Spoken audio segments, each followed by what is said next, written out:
Hey guys, it is MissSimReno. If you are returning to the channel, welcome back. And if you are brand new, I am very excited that you decided to join me here today for another speed build. And before we get too far into this video, I did want to thank today's sponsor, which is Star Stable. Thank you so much for sponsoring this video, and I want to tell you guys a little bit about it.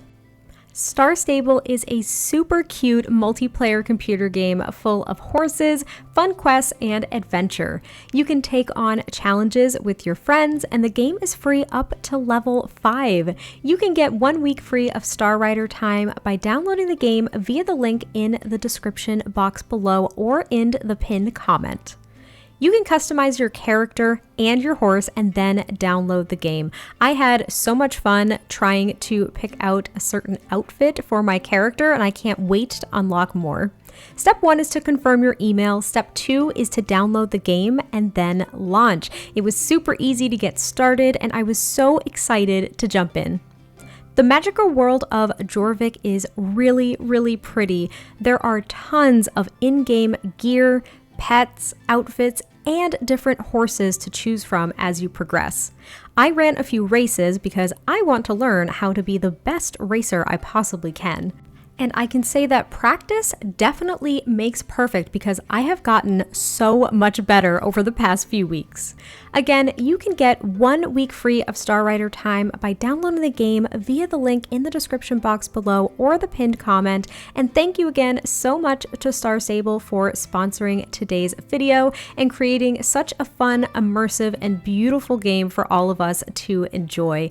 Now let's get back to our build.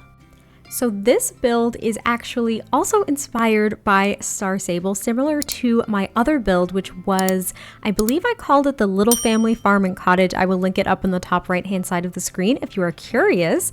But this is inspired by Mrs. Holdsworth. So she is this adorable little old lady. She lives right outside of Moreland's stable, and she lives in this really, really cute red cottage by the sea. And the second I saw it, I just thought to myself, yes, I can do this. I think this would be such nice inspiration to pull from. And I was debating, I didn't know if I should build it in Brindleton Bay or Windenburg, and I settled on Windenburg because there's this lot right here. I think it's called Mid Nowhere. It's on the island in Windenburg. It's a 20 by 20 or a 20 by 15. I can't remember, but it's a very small lot. And I thought, well, that's perfect. This is going to be a very small house. And my goal was to try to make this into a actual tiny home. I always struggle with the tiers for the tiny homes. Typically, they end up being small homes if I can even achieve that. But this one, I was able to make it, I think it's a tier 2 tiny home, I want to say. So it is a tiny home, not a micro home, not a small home.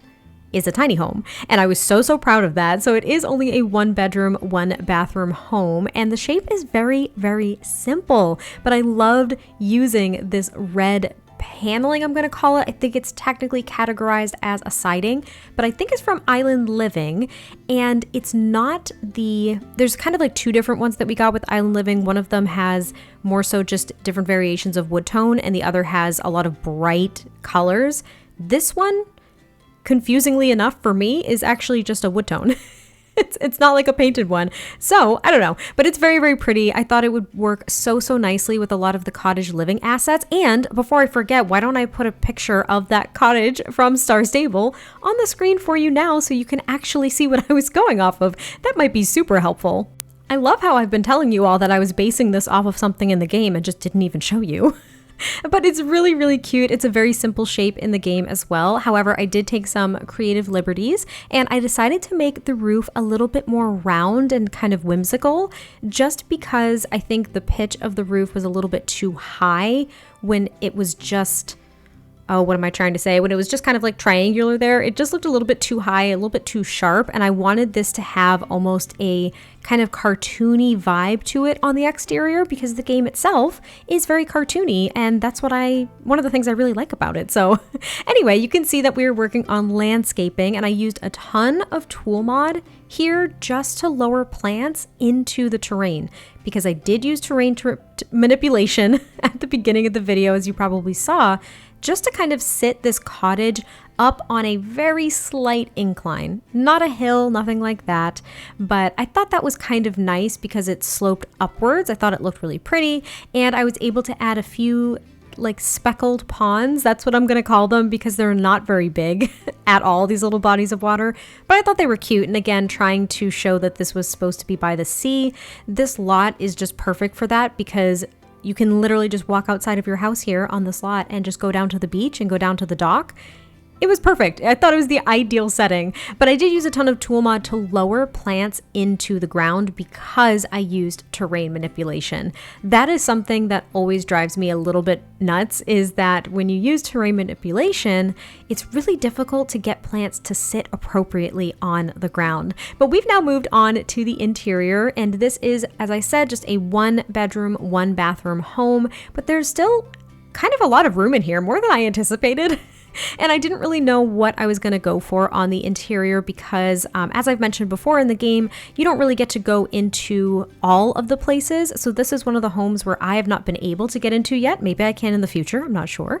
But yeah, I haven't been able to go inside, so I don't actually know what it looks like. And therefore, I just wanted to see if I could build it for a little old lady, maybe with her significant other or something like that. So it would be suitable for 1 or 2 Sims, I would think, but that is as long as you can get the scooting feature to work with the bed, because I put a double bed up against the wall, and as I've mentioned a number of times, I can never get the scooting feature to work for me. It drives me nuts. But we are going with kind of a green and blue interior alongside a lot of these browns because I wanted it to look very rustic. I think the choice of the swatch of curtain was a little bit overpowering, so I do end up using the same curtain. I was trying to elevate it at different heights, change up the size, but I chose the white swatch here with just some fringe of almost like a pale pink or kind of a lighter brown or something. I thought it looked nice and kind of brought the white accents from the windows and the door into the interior a bit more. And then I also just use a bunch of different things that don't really match because I thought that would be kind of what the inside of this house would look like. It would be a bunch of like knickknacks and mismatched things like furniture and decorative pieces and stuff, because maybe this little old lady has just been here forever. Maybe it's been passed down in generations. I don't really know. It doesn't seem like it would be a big enough house for that, but the thought is there that it's been there a really long time. So there is this combined kitchen. I'm going to put dining in little air quotes because it's just a dining set for 2. There's like a little breakfast table, but it's like the kitchen, dining, and living room together, which I was really surprised I was able to fit everything that I wanted to. It just seemed like a very small space, and I was worried. The master of small spaces is my sweet friend Reese. He does tiny homes all the time, and he can always come up with floor plans. In fact, he helped me come up with a floor plan for this build because I didn't think I could do it. He gave me like 3 drafts because he's amazing. He's like, look, if you're working with this many tiles, these are the possible layouts. And I might have even gone a bit bigger than he did. But I was like, look, I have to build a tiny home. Help. Help me. And he did. But anyway, yeah, I'm not very good with tiny spaces. I feel like I need a lot more room to create the spaces that I want. And that resulted in me just being pleasantly surprised with this one. But you can see that the living space is come together. The kitchen is pretty much together, just kind of finagling a few different things, adding some different decorative pieces and accents. I do put a little window over the oven and stove as well because I just felt like, well, 1, the exterior was kind of barren on that side, but 2, I just felt as though at least a window over the stove would be nice. I was going to do it over the sink, but that sink has like a high back to it, and it wasn't really going to work with the cabinets that I chose. Just the struggle was very real. Let me just say that. I also did size down those bookcases that are in the living room, but I did end up changing that only because I wasn't sure if they were still going to work. I feel like they would, but the setup was almost a little bit too cramped, so I did size it down maybe 0.1 with the tool mod, which hopefully isn't too significant. I don't show it on camera, but I just put like a side table next to it as well with more knickknacks just to really clutter it up. And this is where I add that window just over the stove so you can at least kind of look outside while you're in the kitchen instead of having to look out the windows near the front door. I also put a shelf over that stove and oven, and I put like this little hanging plant. I sized it down and then lowered it to make it look like it was hanging from the shelf. When I play tested it, it did not block my Sim's ability to use the stove or the oven. So if it does for you, I'm so sorry. That is likely the culprit. Just get rid of it. The clutter on top of the shelf itself is probably completely fine. But this is going to be the bedroom. So as you can see, I put the bed up against the wall. If the scooting feature works for you, fantastic. It never works for me. So again, I was thinking this was just for one single little old lady. She's got her vanity there, her little dresser, and I clutter that up too. And then we end up working on the bathroom, which I will just tell you is very boring.